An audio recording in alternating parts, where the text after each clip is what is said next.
Okay, you think I got it all figured out? We'll see. Okay, hi everybody. Good to see everyone. Um, let's rock and roll, and then we'll let anybody struggle in that's struggling in. Welcome to my second week of the Campfire. Great to see everybody. So excited to be on this journey with you guys.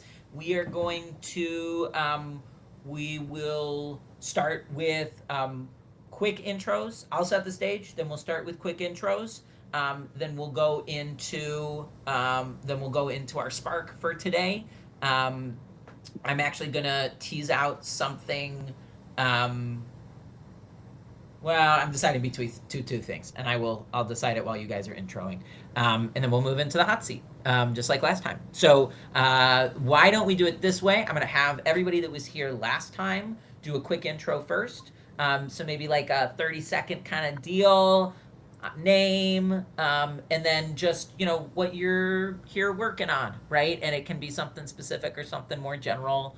No pressure. And then we'll go to our two fresh faces for today, and we'll give you guys 45 seconds. I'm being super generous. A little longer. Just tell us a little bit about yourself. Give us a name and and a little bit about yourself. And again, the same kind of question in terms of what are you here to work on? Whoops. I knew I should have waited till 105. That's all right. Hey, Lauren, good to see you. I'm going to say it one more time for the newly arriving members. We're going to do intros. I'm going to set the stage. Then we're going to do intros. For those who are returning customers, shorter intro, 30 seconds, name, a little bit about what you are, or who you are, and what you do, and then what you're here working on. And then we'll move into the spark, which is the theme for today, and then we'll move into the hot seat. So take it away, veteran members of a whole week. But whoever wants to start, give a little quick intro, and we'll go from there.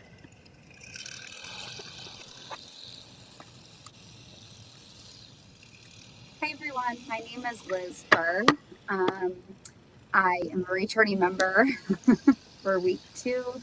I'm working through some career transitions, and I am the mother of 2 lovely boys, and they keep me really busy. Nice to meet you all.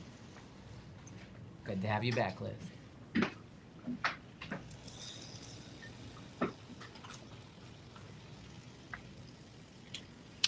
I'll go. I'm Scott McAdams. I'm a returning Campfire sitter, I guess. Um, Father, husband. I've got 3 children, all living back here in the Detroit area as of this last weekend. We moved my middle son back from Pittsburgh. Um, Work in sales and sales leadership. Have done that for 35, 40 years now. So um, also, I'll take Liz's term. I was thinking about kind of looking at retirement, but I think it's going to be a transition versus just retirement into something else within the next 18 to 24 months. So that's on my horizon. Those are things I'm working on. Good to have you, Scott. Thanks, Matt.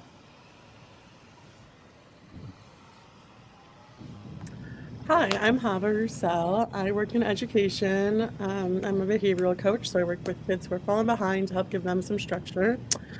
But I'm also looking to start doing executive function coaching outside of work, so I'm working with Matt on that.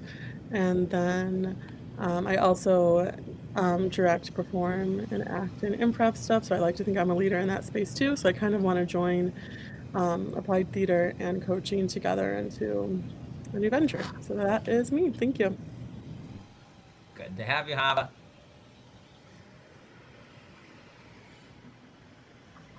Hi, I'm Laura. I'm also a returning campfire sitter, and I am kind of a specialist in beginning again personally after divorces and professionally, career wise, from teacher, tennis coach to business owner, and now life coach and grief coach.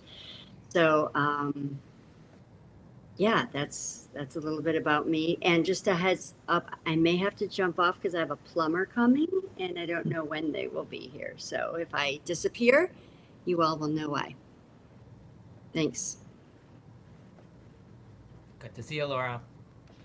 Thank you.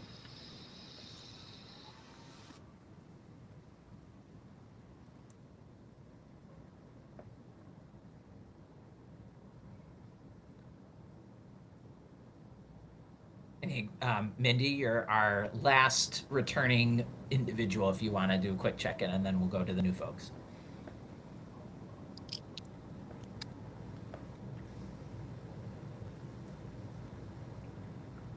Oh.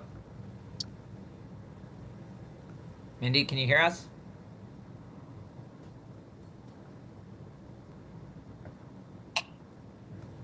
There we go.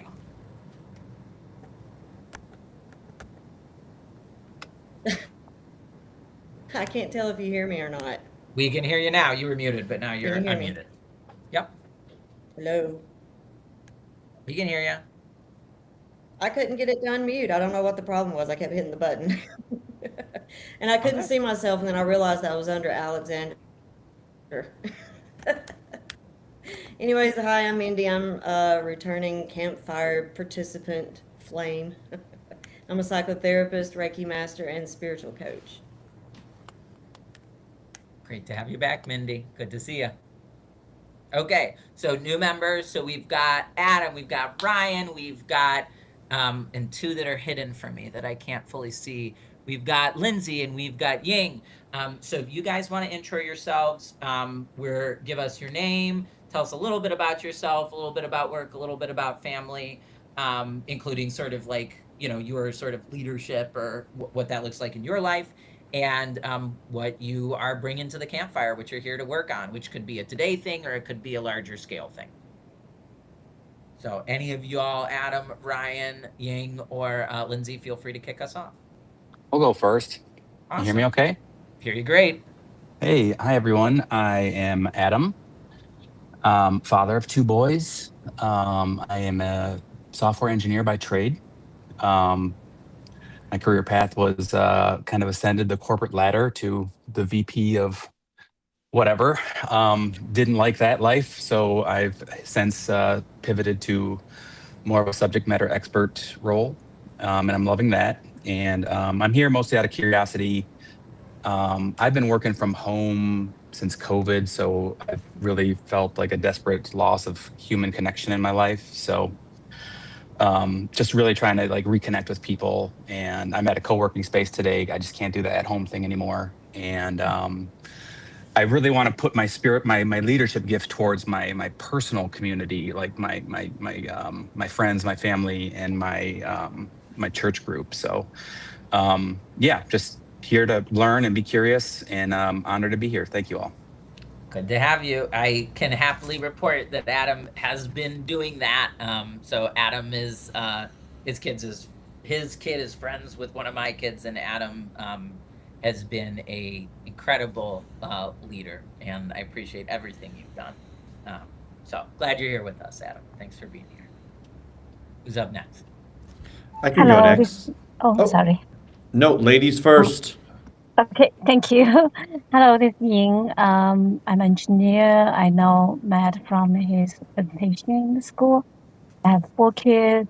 Yeah, the kids are struggling for the mental health. Thinking about help the people and my family, the people around me, and also myself for the, for this area. Just kind of watch.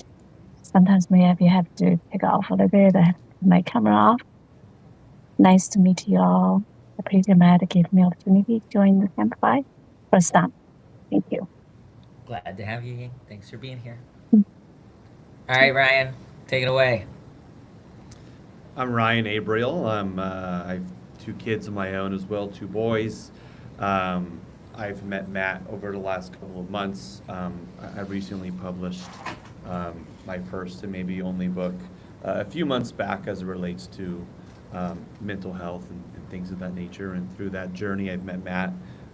He's been a great partner and consultant and friend throughout that process of navigating a a life pre and post book becoming published. Professionally, though, I work for a global sportswear brand. I work in marketing. I also do photography and coach high school basketball. I prefer to have my cup full than not. So you won't ever see me or hear me sitting down watching TV. If I'm doing that, it's usually when I'm doing 12 other things at once. And I'm here to just meet other people who are like-minded like myself and expand my network as it relates to this particular topic of mental health and wellness, and looking forward to learning a lot and even sharing some things as well along the way. Good to have you, Ryan. You can check out Ryan's book, Still Here, 365 Reasons to Keep Going. It reads like a little mental health devotional, which is really cool. A little bit of little nuggets at a time. A lot of it from vulnerability from his own journey. So love it. Glad you're here, Ryan. All right, I think our last person is Lindsay. Lindsay, if you want to introduce yourself. Yes, hi everyone. My name is Lindsay Perkins. I live in the Ann Arbor area downtown, and I've been in sales my entire career, ranging from pretty much every industry you can think of, and my longest stint being at Thomson Reuters in the tax and accounting division, which I really loved. So I'm excited to learn from some other folks today that are also like-minded, as you mentioned. Adam, what you said initially resonated with me. I also don't like working from home. I like to be around other people and connect with folks and feed off that energy. So I'm looking forward to getting to know everyone better. Good to see you, Lindsay. Glad you're here. And I guess just for the record for the stream, I did not get punched in the eye. I have like a little zit on my eye, so that is what's going on. I am fine. I didn't get in that much trouble with my wife, only a little bit. Good to see everybody. Thank you for being here. So last week we opened up about presence, is where we started. So for those of you that know, and I guess those of you that don't, my behind the scenes model that I call the Foundations of Flow looks at 6 key aspects of, let's call it human flourishing, right? Living a thriving life. And so, we're using these sort of as little tiny things to orbit around as we're having our hot seat discussion. What you bring to the table doesn't have to be related, but it can be. And so that's where I'll start. I want to remind everybody of our 3 simple rules. The first is be kind to everyone. The second is take responsibility for your growth. And the third is you're welcome, but you're also welcome to leave, right? So if anytime you're able to step in or step back, the way this works, you can stay on the stage or you can move yourself backstage and you can just stick in the chat if you'd like. Obviously, until we get enough people, I'm happy to have everybody in here, but I actually think we hit our cap today because we're capped at like 10 people on stage. So see how it goes, but I'm glad to have everybody in the room right now. As time goes on, as we continue drawing people to the fire, we're going to have to make more intentional use of the step up, step back.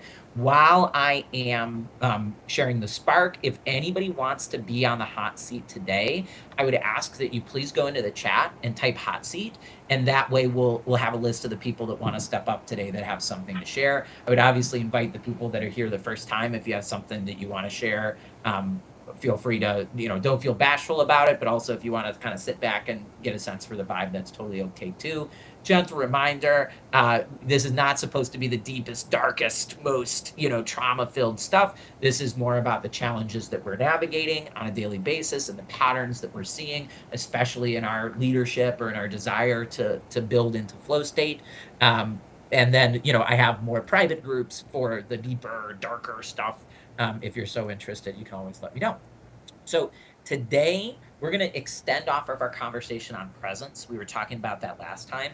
In each of the 6 foundations, there are 3 key skill sets that I've identified over the years as, hey, like if we're trying to build our presence, how do we do that? We talked about last time that there's a continuum for all of these. So there's like way too little presence. That's obvious. That's me, not paying attention, always scattered, never totally here. But we also talked about too much, which is I'm so dialed in that I'm ignoring everything else around me. So we're really looking for that middle ground.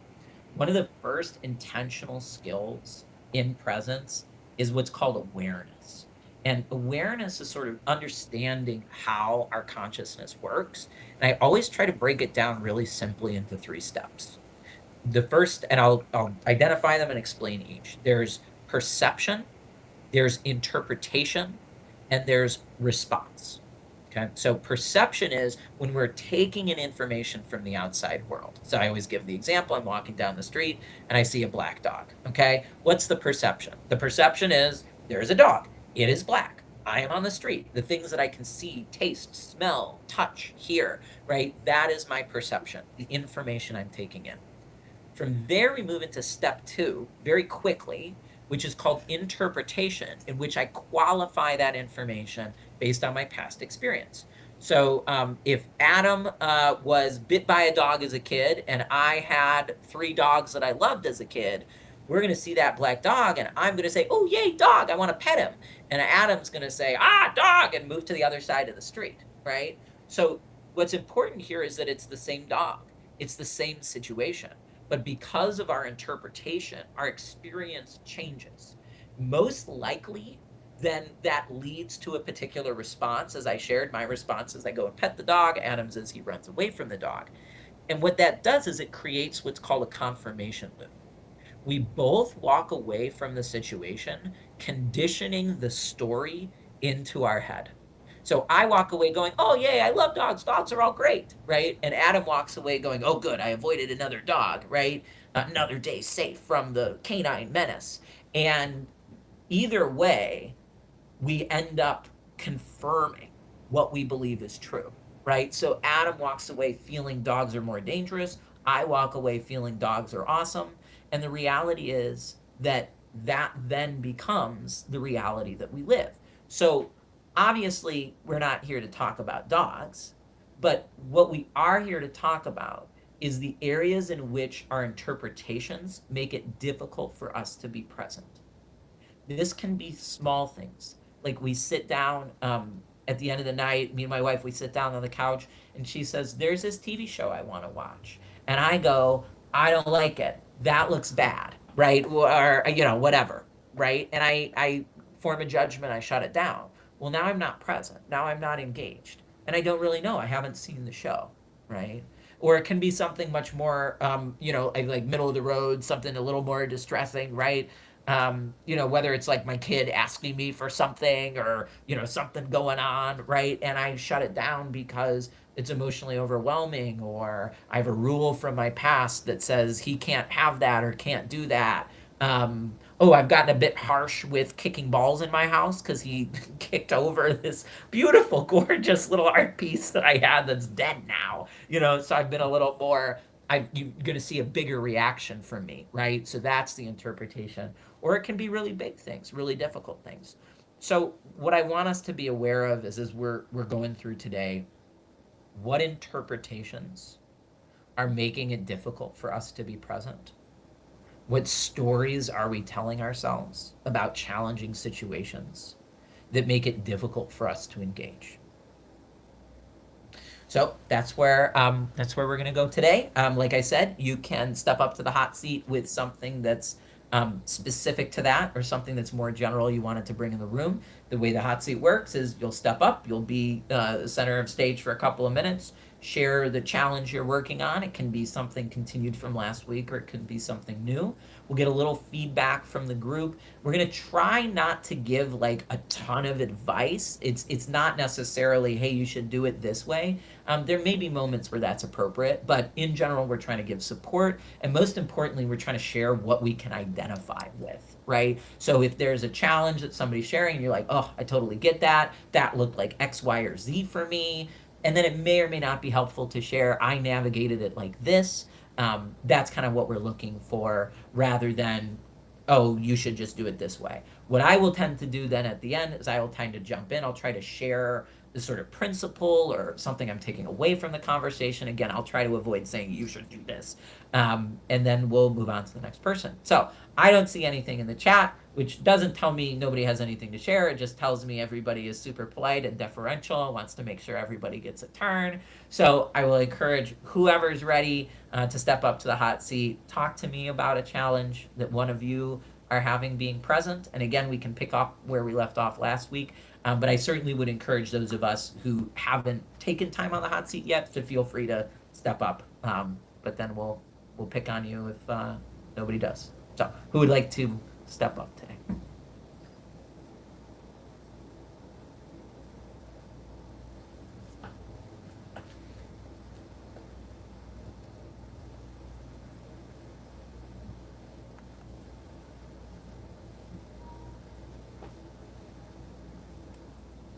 I kind of feel like I have to because I was walking my dog today and I was actually approached by a dog that got loose and was running around, and my reaction was a lot of fear, trying to navigate. So when you were talking about that, I was smiling because I'm like, that is exactly what happened to me today, an hour ago, as I was trying to stay calm and find this dog a home, or wherever its home was. So I think one of the things that is coming up for me as I navigate and try to navigating some career changes. And for me, it's moving from corporate into something completely different, or something that I have not done. And I've kind of stayed into this safe lane for so many years, and trying to spread my wings and do something new is this this belief and this thought of like that I don't navigate change well, and change is really hard.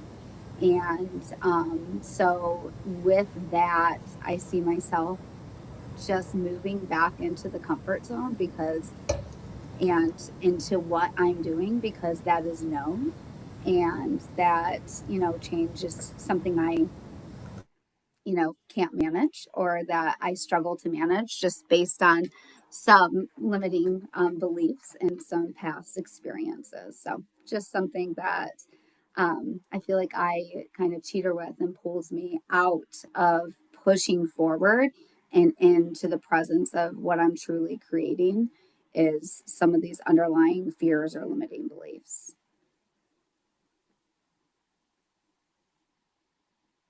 I hope that kind of answered where you wanted to go. Yeah, absolutely. It would be really hard to be present in the midst of a transition with a belief like, I don't handle change well.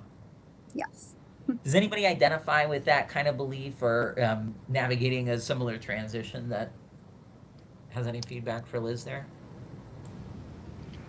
Yeah, I think I certainly do. Right. I mean, and as soon as you said that, Liz, I was like, oh yeah. And I've gone through a lot of transition in my life in the last 18 months. Matthew knows all about it. Divorce.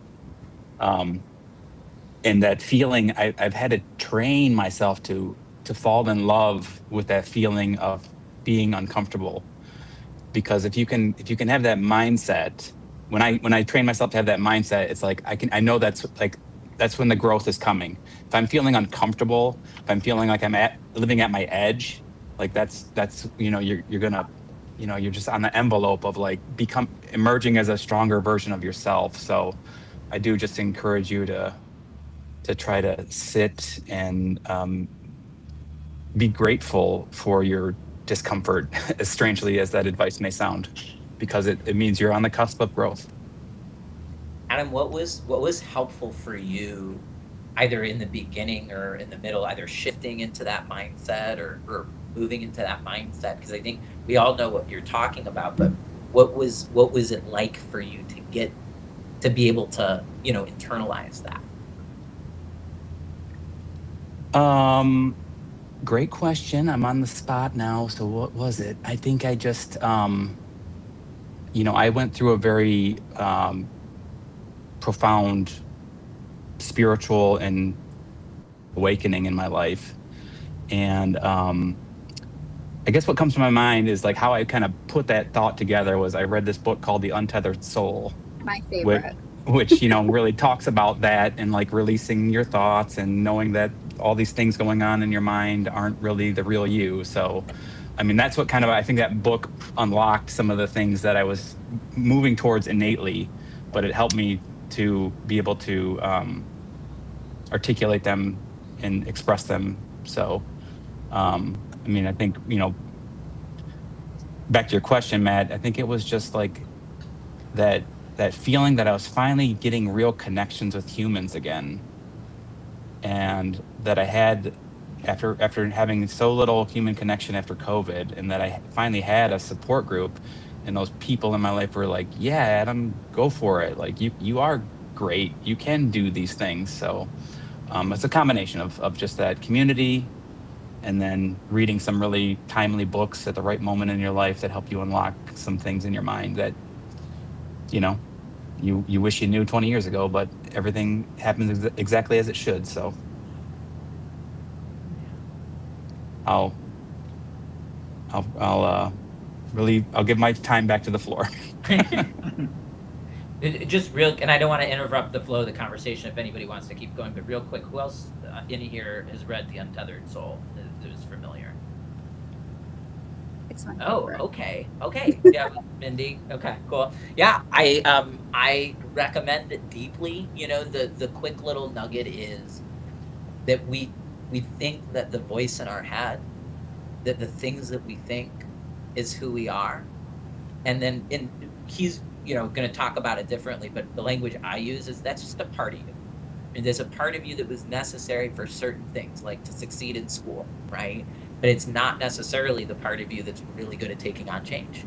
So and this is just one example, right? But becoming aware that the things we think, or the language that's being spoken in our head, is not necessarily who we are, just a component.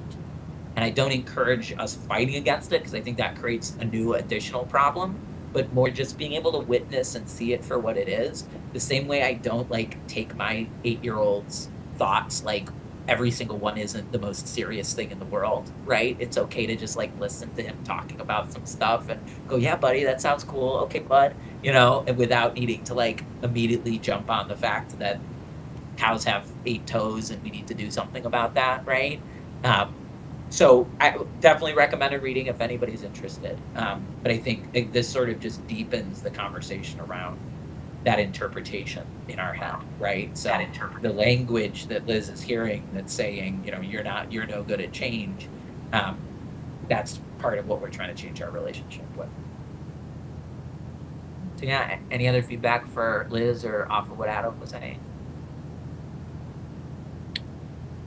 Matt, I certainly can empathize with what Liz and Adam are talking about. A book that I've really enjoyed, which is kind of on the same theme, is by Anthony DeMello. It's called Awareness, and also talks about some of the attachments, right? So, understanding that, we become aware of things, and then we also have all these attachments that we can bring to those feelings and emotions, right? And not helpful. I try to be aware of those and see those coming up. But sometimes it's, and I've talked to Matt many times, I can try to untether those attachments, but sometimes just being aware that they're there and saying, oh, there it is again, right? I don't have time to address it now, but I'm just going to kind of move through that into something else and just let it go for what it is. So that's helped me a little bit.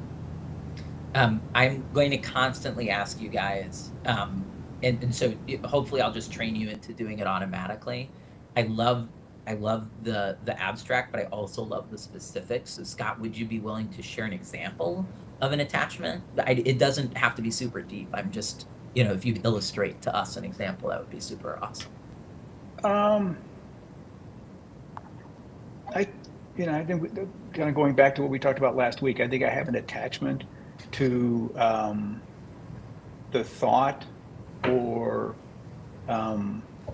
my feeling of capacity to control things a little bit, right? So as I enter into interactions, and again, it serves me well for some of the things I do professionally, but it's not always fair to the people I'm interacting with if I'm trying to direct an outcome by trying to control that. So That's an attachment I have. It's kind of who I am, kind of that problem solver. I get things get done, but it's not really good for flow and growing relationships the way they should be. I mean, I might grow a relationship exactly the way I want it to be, but that's not really fair to anybody else. So, Yeah.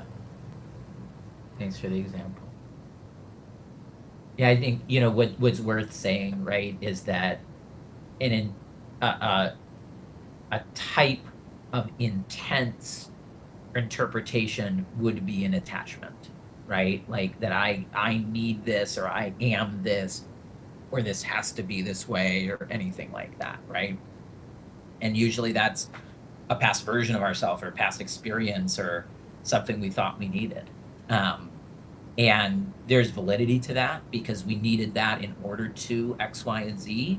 And then my job usually is then to help you figure out how to X, Y, Z differently, right? Well, that's the way I was part of that church, and that's how I got connection, but now I'm not going to that church anymore. Okay, well, you still need connection, right? And I hear you're working through that attachment to that church.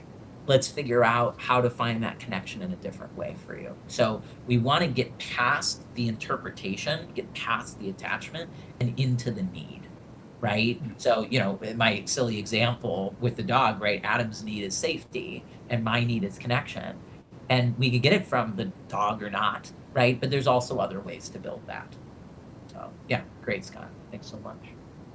Any other thoughts or feelings in regards to Liz and transitions and struggling with change? I can speak to that a little bit. Can you hear me? Yep. It's hard to tell. On this side, it's a little slow. Oftentimes when we have change happening in our life, our knee-jerk reaction is to respond with fear. And it's because we don't understand what's coming next all the time. So it's the unpredictability, the unexpected, and so we have learned in our society to fill in the blank with something that we fear. So a lot of times the resistance that we have to moving forward through change is because we are focused and interpreting things from a fearful point of view.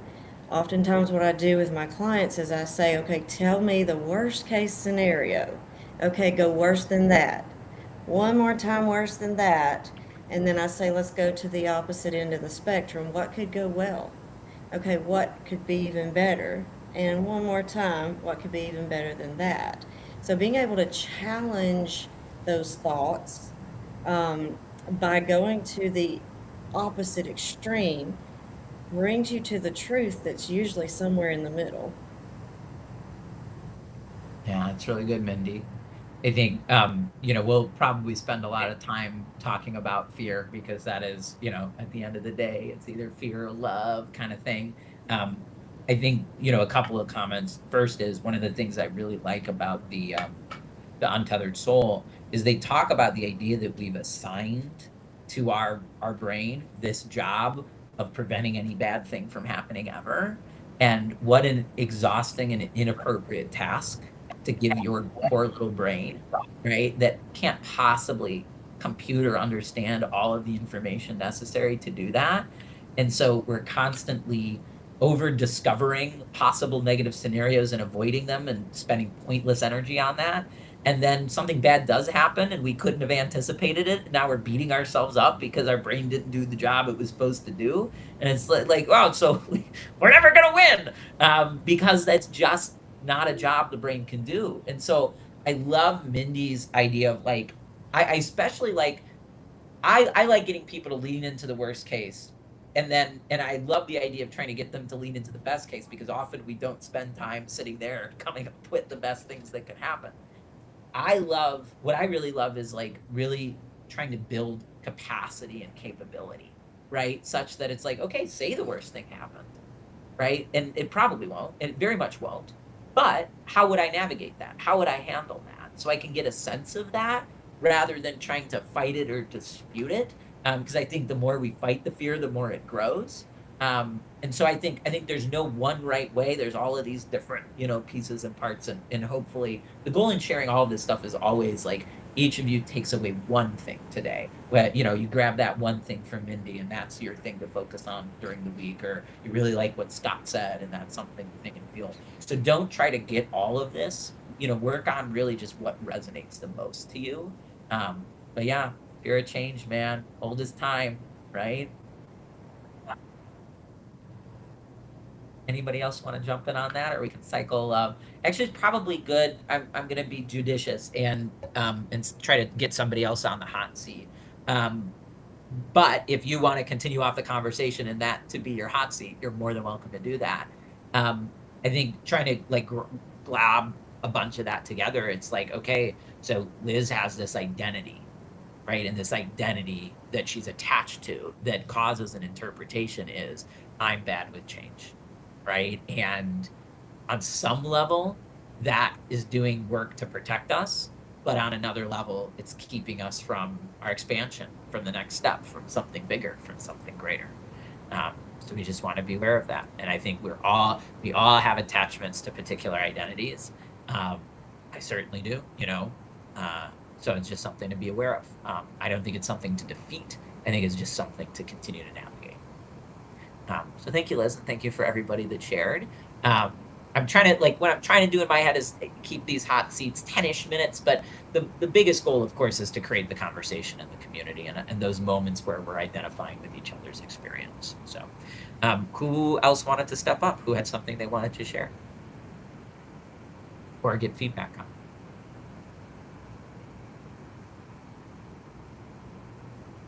Well, I can, honestly, because I have something really fresh. Sure. I got word yesterday that my father had passed away Sunday night, and it was not unexpected. We knew it was coming.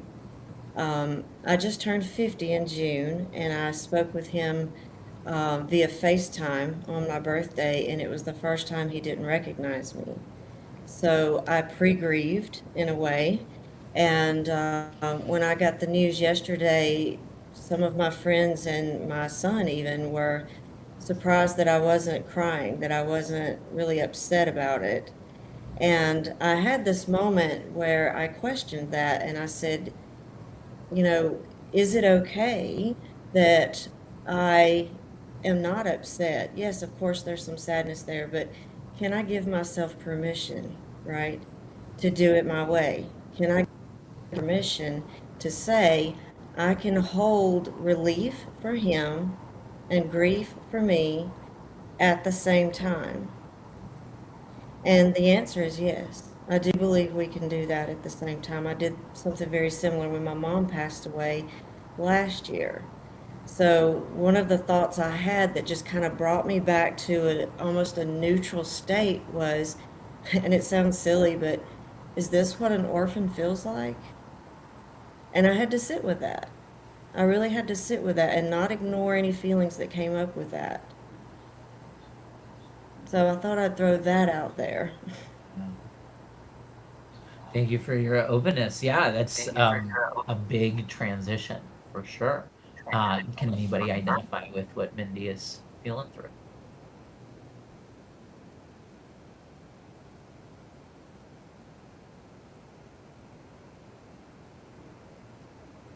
Or any feedback for Mindy? Oh yeah, go ahead. I was going to jump in. Yeah, Mindy, I'm just sending you lots of love, and I can totally relate. Yeah, I can totally relate to that. I think a lot of times people tell us, how grief should look, or like, you're not upset, you're not falling apart, and you said it perfectly. Like, the best way to do grief is your way, and you're holding both all the feels, right? And that orphan, when I don't know, I kind of smiled when you said it, because both of my parents have died as well, and it was a weird feeling. All of a sudden, I'm like, I mean, I'm in my 50s, right? But I'm like, it's a weird feeling.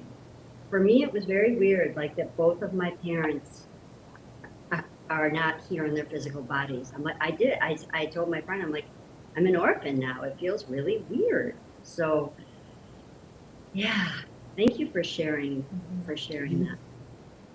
Yeah.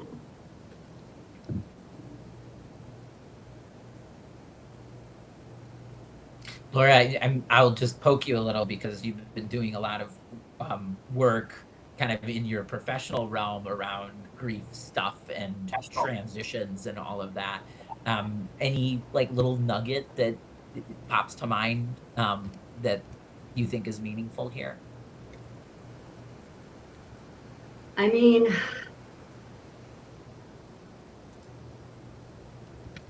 nothing that I feel like, I feel like Mindy said it so well, that she's holding both relief and sadness or whatever, right? Like, that's so important. Just care for whatever comes up, right? With no judgment, no trying to have it be different. Just really caring well for what's coming up for you and caring well for your heart. And yeah. I think and again, Mindy, you did say it, so just highlighting, like, we hold these space for these different parts of us, right? Like, yeah, there's the relief and the pain can exist at the same time, and in fact, that like, I'm big on the sort of like creating and understanding that, because back to like what Liz was saying, right? Okay, so there's this part of me that doesn't navigate change well, and we can hold space for that. But there's also this other part that wants change, right? And how do we help both of those things to exist and navigate the same time, rather than trying to say it has to be one or the other? Yeah. Any other feedback for Mindy? Thanks, Laura. Yeah, I was just gonna piggyback up with what you said, like that there's no right way to do grief. It's just your way, Guys, this is all the same stuff, really, right? Grief is loss. Grief is change, right? What's different? Something isn't there that was there before. A part of me has to change, right? It's, yeah, it's right there. Yeah, and talking about the parts, it made me think of IFS, and I had the thought just now that, the child part of me is the sad part of me. The adult empath me is the one who's actually relieved, so it's okay because both parts are still parts of me.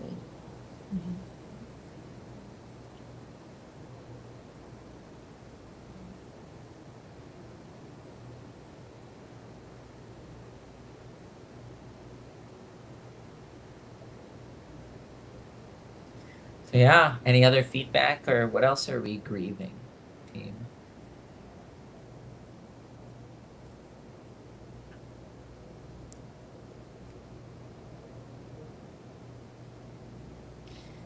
I'll just chime in, Matt, which is thanks for sharing that, Mindy, and you have all of our collective condolences. It's thanks for sharing that. And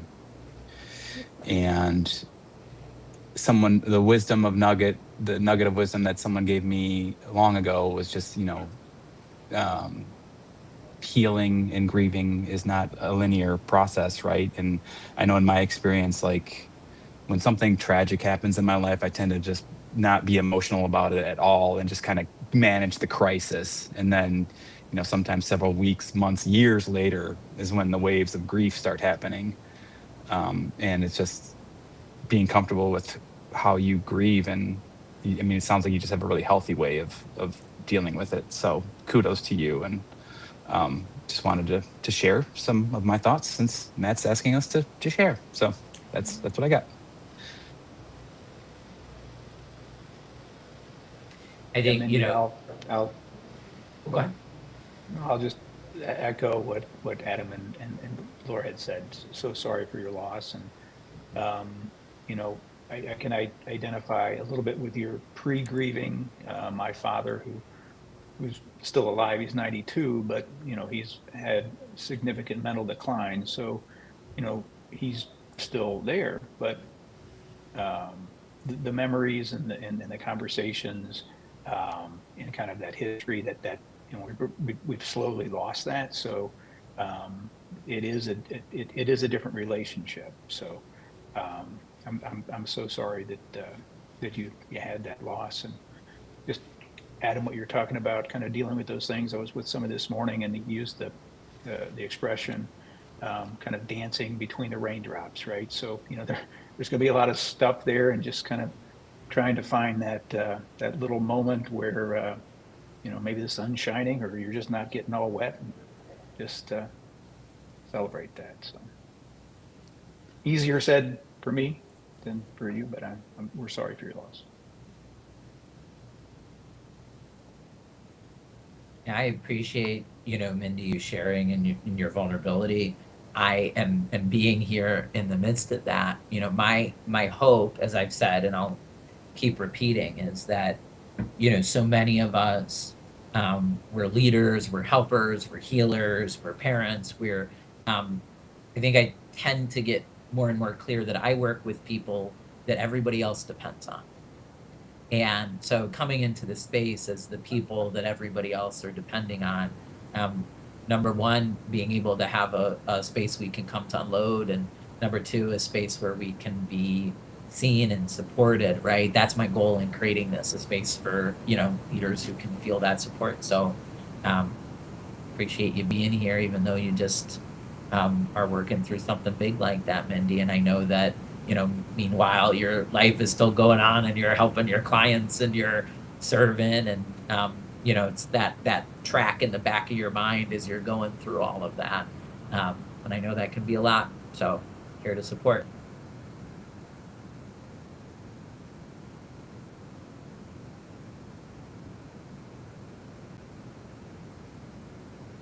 Thanks, everybody, and I appreciate. I'm sure Mindy appreciates all of everybody's thoughtfulness and condolences.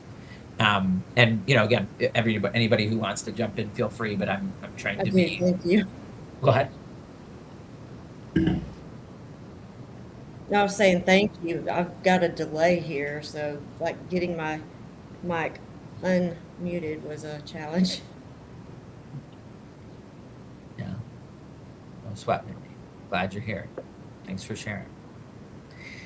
So looking at the time, we'll give one more, maybe one more hot seat, a challenge somebody's been dealing with this week, as a leader, as a helper, as a parent,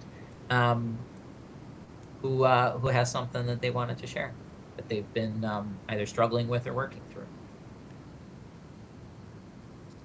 All right, here I go. Me again. So I've gone through a big transition this summer. I've moved from Ann Arbor out to Chelsea, and just moving is hard, even when everything goes perfectly smoothly. And what I didn't anticipate is that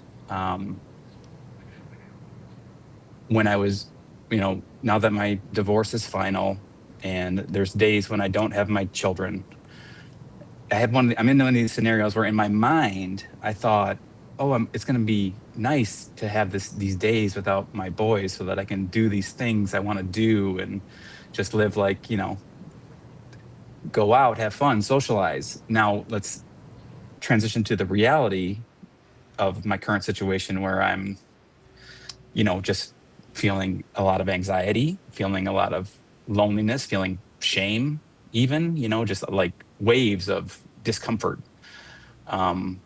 which it's been a real surprise for me, because I've historically coveted my alone time.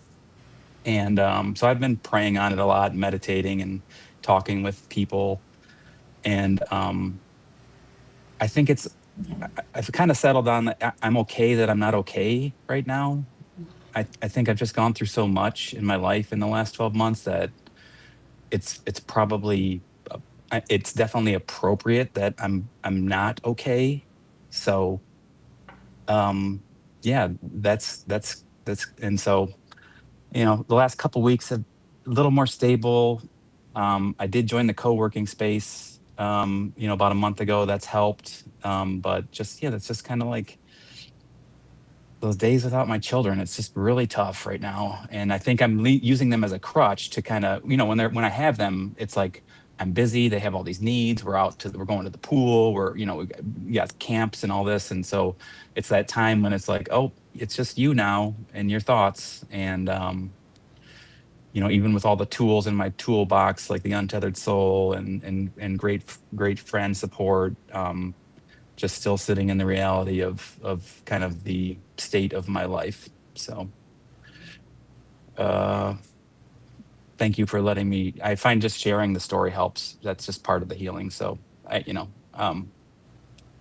you for giving me the space.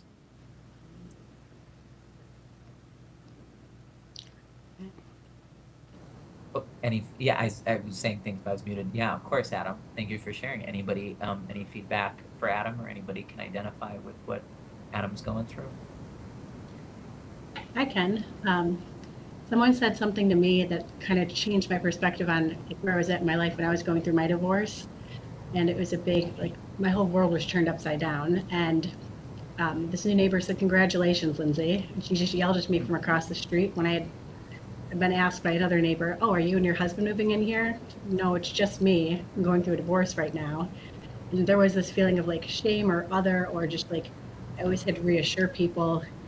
And for me, Mindy sharing this in the space, giving people the the actual way I was feeling made me feel a lot better. Of I'm feeling sad and excited at the same time, or I'm feeling this, because I felt a lot of times there was an assumption also and a pity or an uncomfortableness, and that helped me a lot. But I can definitely resonate with that and feeling when am I going to feel normal again, or when will I get back to X?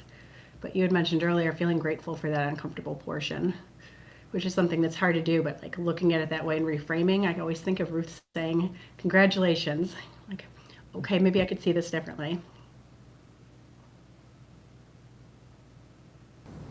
Yeah, thank you. Even when I was talking to Liz earlier about that, I'm in that spot of feeling uncomfortable, and I don't like it, and I want it to go away immediately.